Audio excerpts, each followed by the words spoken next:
So today, the way of peace, all about forgiveness as we bring this whole entire series to a close. And as Tammy said, this is going to be a challenging morning. Challenging. Man, I've been thinking about this for days.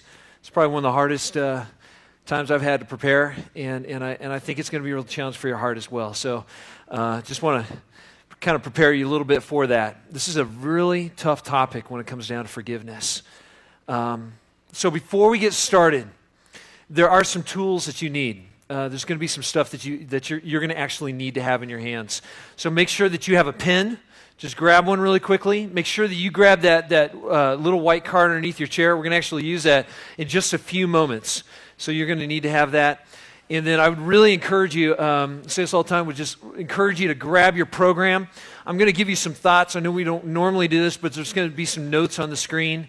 Because there is quite a bit that I would love to just send you home with today. So part of the onus is I'd love to encourage you to actually continue this conversation with God. Don't let this be a Sunday morning time for you, but just continue all the way throughout the rest of the week and spend some time with God. So capture those thoughts, all right?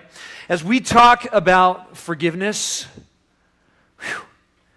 instantly, I'm willing to bet, instantly, there may be some certain heartaches that are already coming to mind for some of you. Some hurts, some offenses, some problems.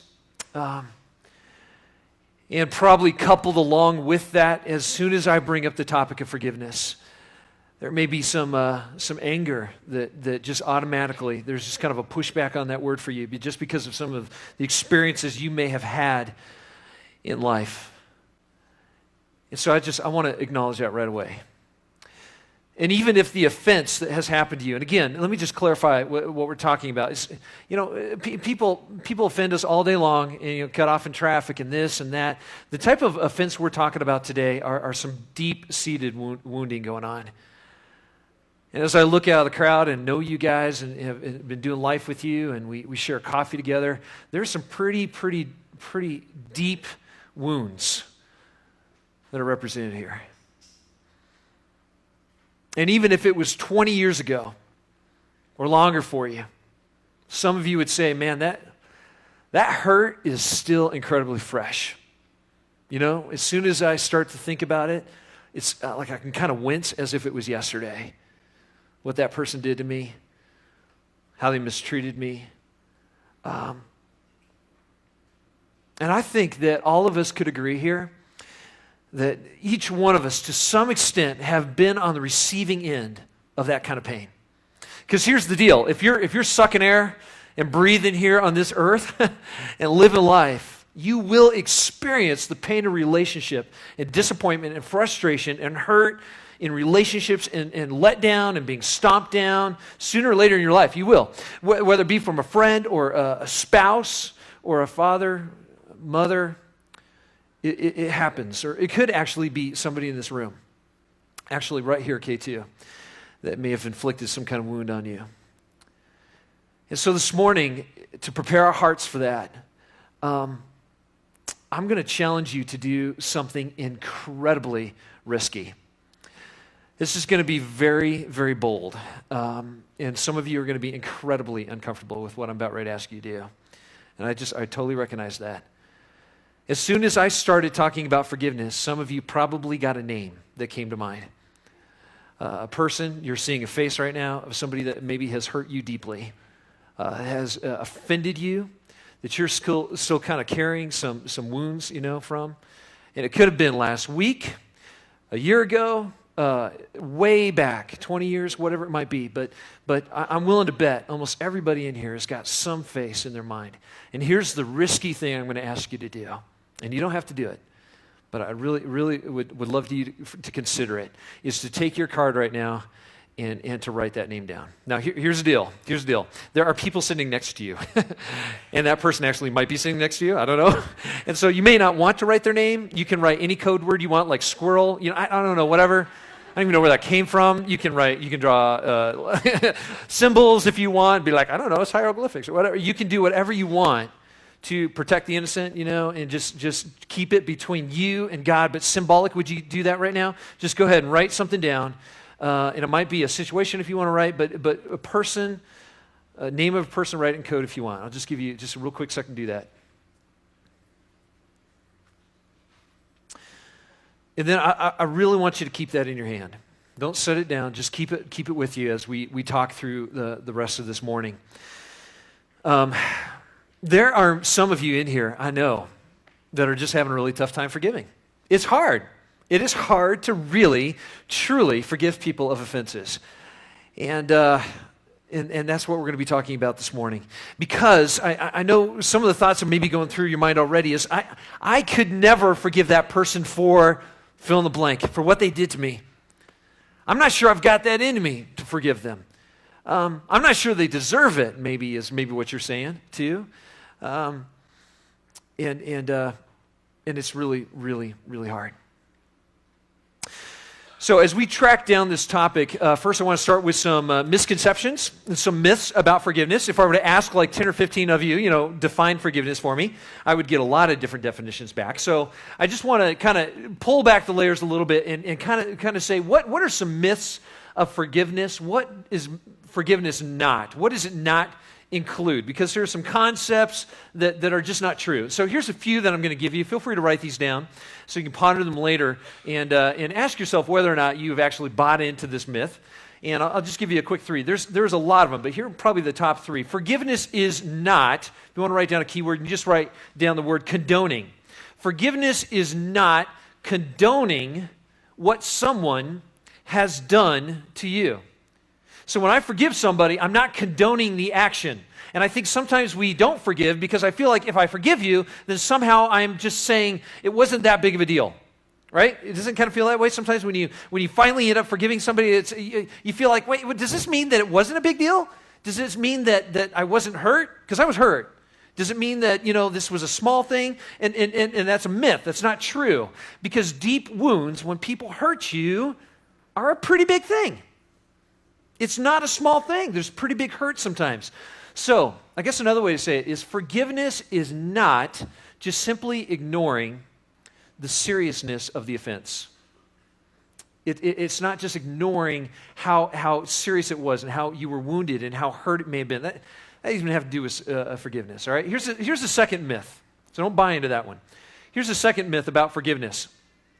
Forgiveness is not forgetting. It's not.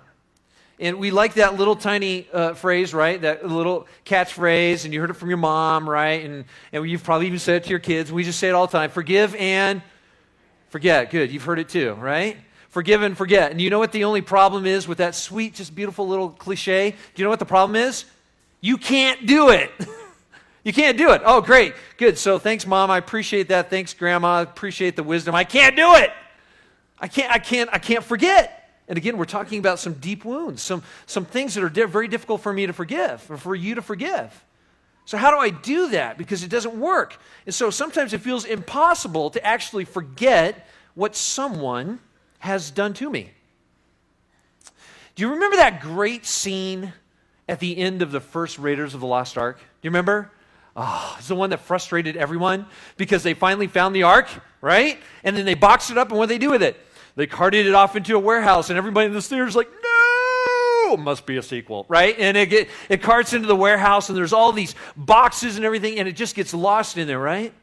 Well, scientists have really proven, done a lot of study on this, that our brains are like these giant warehouses filled with boxes and lots of filing cabinets like that where all kinds of things are stored, good and bad, and that really, really the important events, whether they be very, very deep wounds or a great celebration, a lot of those big events, either way, are stored there. And you've experienced this, like just a smell. Have you ever had that happen? You just walk through and there's a smell and you're like, oh, I just got transported 10 years, right? For me, it's Carmex. Isn't that weird? It's Carmex. I don't know why that is. I think I remember exactly where I was when I first smelled Carmex. I'm like, wow, what is this? What is this joy, this heaven balm, And I smelled it, and I was actually in Flagstaff skateboarding. And that's where, and some guy's like, you want some Carmex? I'm like, Sure. Oh, it smells great. And every time I smell that, I'm transported back umpteen years to a parking lot with my Costco skateboard, right? That's where I was. And so it could be a picture, it could be a smell, it could be a situation, it could be a place, or how about a song, right? Doesn't that do it? Anybody do that? Yeah. Like, especially if you're like really into music, it's a song that transports you back for a moment. The same is true with pain. Sometimes it could be just a word or a circumstance, and suddenly, like, oh man, all these feelings that I thought I had forgotten are just right underneath the surface, and they bubble out. It's just like a flood, and I feel like you're experiencing it fresh. Like, golly, man, I thought that was all healed over. And suddenly it's just fresh, as if I felt it the first time, like the whole scenario, you know what I'm talking about? And it plays again in your mind.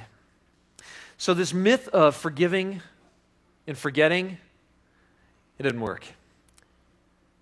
And some of us have been trapped on that. Maybe you've been saying to yourself, I can't forgive because I can't forget. But the bottom line with this myth is that forgiveness is not contingent on forgetting. In fact, you could almost say forgiveness is sometimes about remembering, especially if an offense has been repeated over and over and over again. Here's a third myth for you. You can just write change if you want a keyword on this one. Forgiveness is not about resuming a relationship without change. And I think sometimes when we're in relationships, we think that if I forgive you or you forgive me, then it automatically means that we're good to go, right? Man, I know that deeply wounded you. We're good to go, right? We're good to go because you said you're sorry, I said I was sorry, we forgave. We're good, right? We're good. Is that true? No, it's not true. The myth is that if I forgive you or if you forgive me or whatever it might be, that everything goes back to normal, and that's absolutely not true. While forgiveness is based off of grace, and we're going to really dive into that today, while forgiveness is based off of grace, trust, on the other hand, still has to be earned, doesn't it? It still has to be earned. It has to be an investment of trust, and there is a big, big difference there. So forgiveness does not remove the consequences. Those are some myths, I think, that really stand in the way between us really, really forgiving each other and really understanding what forgiveness is all about. And great barriers for us not really interacting with forgiveness. So don't get trapped into those myths that forgiveness is not condoning what someone has done to you, right? It's not forgetting. It's not just resuming, like life is normal, and we're talking about big offenses here. It's not that. Those are myths. For the balance of our time, though, we're going to actually go to a great parable that Jesus told. And we're going to deal with this question. And it's actually a pretty simple question at face value. And as we start pulling back the layers, you go, wow, man, there's some depth to this particular question. And so the question is pretty simple. Here it is. Why in the world should I forgive someone who hurts me? Why, I guess, boil it down. Why should I forgive at all? Why should you forgive at all? Why should we do that? And I think this is actually, it appears to be a very, very simple question. But as I've met with people over the years and I hear your story and we swap stories of what's going on in life, this is a crux. This is a major crux in families and in marriages and with kids and moms and dads. Why should I forgive? Do they deserve it? Where's the grace coming from? I don't even know if I have the power to do that. The wounding is so deep. Why should I forgive at all? And for some of you sitting here today, even the fact that I'm talking about it, man, you can start feeling it bubbling a little bit. You're like, man, this is uncomfortable. And I know maybe this bitterness is starting to kind of come up again and towards somebody or something in the past. Why should I forgive them? Why should you forgive? What are the benefits of that? Let's turn the corner here and go to Matthew chapter 18. Jesus told a parable. And he was with the disciples and some other folks, and Peter actually brought up this question of forgiveness. And Jesus begins to answer his questions of forgiveness by telling this parable in verse 23 of Matthew 18. You'll see it on the screen here. And what's interesting about this parable is he said, listen, this is kind of what the kingdom of God is like. So if you want to get kind of an inside scoop on the heart of God and kind of the values of God, the system of his kingdom, then check this out. So verse 23, therefore, the kingdom of heaven is like a king who wanted to settle accounts with his servants. And as he began the settlement, a man who owed him 10,000 talents was brought to him. And since he was not able to pay, the master ordered that he and his wife and his children and all that he had be sold to repay the debt. What's it sound like? Sold into what? Slavery. Verse 26, the servant fell on his knees before him, saying, be patient. And really what that word there means is be big-hearted. Be patient, big-hearted with me, he begged, and I'll pay back everything. And the servant's master took pity on him, and he canceled the debt, and he let him go. Verse 28, and when the servant went out, he found one of his fellow servants who owed him 100 denarii, and he grabbed him and began to choke him. Pay back what you owe me, he demanded. His fellow servant fell to his knees, and he begged him, be patient with me, and I will pay you back. But he refused. Instead, he went off, and he had the man thrown into prison until he could pay the debt. And when the other servants saw what was happening, they had great distress, and they went and they told their master, the king, everything that had happened. Verse 32, the master called the servant in. You wicked servant, I canceled all the debt of yours because you begged me to. So shouldn't you have had mercy on your fellow servant, just as I had on you? And in anger, his master turned him over to the jailers to be, what's it say? Tortured until he could pay back all he owed. Verse 35, and this is how my heavenly Father will treat each of you unless you forgive your brother from your heart. All right, let's stop here for a second and just kind of review this story. There's some characters, some players. First, you got this king who is looks to be a bit of a businessman because he's kind of going over his records. He's checking out kind of the status of his finances. You have servant one, we'll call him. He's the guy that's racked up this incredible debt. He works for the king. You've got servant two, who is apparently a friend of servant one. He works for the king too. He's not quite in debt, but he's got a little tiny bit of debt he's carrying. And then you got a bunch of other cronies. We'll call them like servant 5 through 7 and 8. I don't know how many there are that actually are witnessing this deal go down and see everything that's going on. They report back to the king. So here's the deal. One day, the king actually shows up with his ledger, right? And he starts flipping through his ledger because he's a good businessman. He's going over his books, and he's looking at the pluses and the minuses of his business, right? To see where the liabilities are and where he's making money and what it looks like, the status of his finances. And as he's looking over the black and the red, he decides today is collection day. Let's see who the biggest offender is. And he calls in one of the offenders, servant number one. He says, listen, servant number one, I don't know if he had a name. It's time to pay up. You need to pay up, and you owe me a ton of money, and you actually owe me 10,000 talents.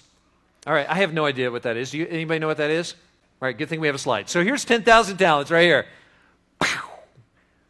There it is. And 10,000 talents. Basically, one day's wage was 1 denarii, right? That's what the normal guy was kind of earning that day. And if you were to take all those denarii and kind of throw them together, 6,000 of them would be 1 talent. So if we look at 10,000 talents, that is the bulk of all, that's his debt that he owes. If you were to say, okay, if he's earning 1 denarii per day, and you do the math and you divide by pi and do all these things and throw in a flow chart and flannel graph and whatever, it's about 60, what is it? Million, thank you, 60 million days of work. Is that ridiculous? Yeah, that's kind of a really bad debt. Right? all of your debt is looking great right now. You're like, oh man, that was like a piece of cake compared to that guy. And I think the crowd had the same result as they were listening to Jesus. They probably had the same kind of reaction, like, wow, okay, that's kind of absurd. Jesus, why is that absurd? Like, because they know this is a story and Jesus is telling a parable. This is the crux of the story, though. It has to be absurd. This can't be a debt that's repayable. See, the story isn't just, there was a man who had a large sum of money versus a smaller sum of money. No, that's not what the story is about. The story is about, and this is the crux to understand the basis of the story, it is about a sum of money that is not repayable. You cannot repay the sum of debt versus a small amount. Do you see? And so the king says, you kind of owe me that, and so pay up. Servant begs, gets on his knees, blah, blah, blah, tears flow, everything good, cue the violin. And then the king says, I forgive you. Ding, you have mercy. Relief. Servant gets up, king's ledger goes down, servant runs out, servant's got his own ledger. He's looking, who owes me money, who owes me money? I got 6 million, 60 million, who knows how much dollars I need some cash. Finds servant number 2, and he goes, you owe me some money. What does servant number 2 say? He says the same thing. He goes, be patient with me, and I'll pay you back. Does that sound familiar? That's exactly what servant number 1 said. Servant number 2 says, be patient with me, I'll pay you back. Same phrase. What does servant number 1 do? What anyone else would do. Starts choking the guy, right? Wow. Hey, you didn't pay your cable bill. Hello, my name is Guido. I mean, it's just ridiculous. And so he's choking him, and if that isn't enough, I want my $100, throws him into, 100 denarii, throws him into jail to be tortured. Wow. Do you have an anger issue, right? Throws him in to be tortured. Witnesses, remember cronies 6 through 8, see this going on. They report back to the king. The king gets ticked. Servant number 1 comes in. King says, what are you doing? I can't believe this. Throws him in jail. Says, you will stay there until the debt is repaid. Question, can the debt be repaid? No, it cannot. And then Jesus adds a stinger onto this whole entire parable. Verse 35, look, it's on the screen. This whole entire stinger that he throws on here. He says, this is how my heavenly Father will treat each of, what's it say, each of who? You. Oh. Each of you, unless you forgive your brother from your heart. So if I'm reading this correctly, how is it that God is going to treat you? How is he going to treat me if we don't forgive? If you look at the text, apparently it's torture. Wow. That's what it says. That is, unless you and I learn to forgive. And interesting, it says there, from the what? From the heart. So learning to forgive from the heart, which is different than lip service, right? Do you get lip service? Oh, man, I'm so sorry. I'm sorry that happened to you. Man, sorry I wounded you to the core. We're good, though, right? High five. That's lip service. What he is saying here is forgiveness from the heart. Now, that's different. That's a different type of forgiveness. So we're answering this question here. Why is it that I should forgive? Why is it that you should forgive? I've got three things that come out of Matthew chapter 18 here. The first one is this. You and I must forgive. We see in this passage here, because I'm going to need forgiveness in the future. Would you agree with that? I'm going to need forgiveness in the future. We could do a little experiment here. Oh, let's just do it. I didn't do it in the first crowd, but you kind of seem a little rowdier. Anybody actually need forgiveness already today because you're in the doghouse? Oh, yeah. Excellent. Oh, yeah, I saw a hand like, yeah, whatever, I raised. Yeah? Some of you didn't even make it, you hit the alarm clock and you're already in the doghouse. You need forgiveness already, right? Oh, I saw some elbows fly. Okay, let's extend that. How many people in the last day, you're looking over your life and you're like, I could use some forgiveness in the last day? A little more hands? Wow, the rest of you can just go home. You're good, right? Last week, eventually we will get every hand up in here. You want to know why? Because I'll go to Scripture and prove it. Ecclesiastes chapter 7, verse 20. Look at this. This is one of those, ouch, stop it. Okay, verse 20. There is not a single person, insert your name there. There's not a single person in all the earth who is always good and never what? Is in the doghouse, right? Never sins. So basically, my translation, if you're sucking air and you're living in the world, you will need forgiveness. You're going to sin. You're going to mess up a relationship. So you're going to hurt somebody somewhere. You're going to do that. Listen, I'm very serious about this. If you hang out with me long enough, I'm going to hurt you. I know, that just sounds so weird. I didn't mean it like that. You know? That's not what I meant. But I will offend you. I could ask you to raise your hand, but I'm afraid of too many of them would go up. Like, have you been offended by me? Oh, yeah, preacher boy, right? Right? Because the more we hang out, the more I'm going to hurt you. It's just kind of the fact. But I'm going to flip it on you for your bigger crowd, so I'm going to be nicer. I will be offended by you. You will hurt me. Some of you just wrote notes. Note to self, avoid Andy at K2. Yeah, walk on the other side of hall, whatever. Because in relationship, because of sin, we are going to hurt each other. There's not a single person that is exempt from that. We will let each other down. Why must I forgive? Why must you forgive? Because I'm going to need it from you. I'm going to need your grace. You are going to need my grace. That's what relationship is. Here's the second point that we can find out of 18 here, chapter 18. Why must I forgive? Why must you forgive? Because I'm going to need it. Here's the second. You'll see it on the screen there. Because if you don't, resentment and bitterness will imprison you. That sounds really cheery, doesn't it? It's going to imprison you.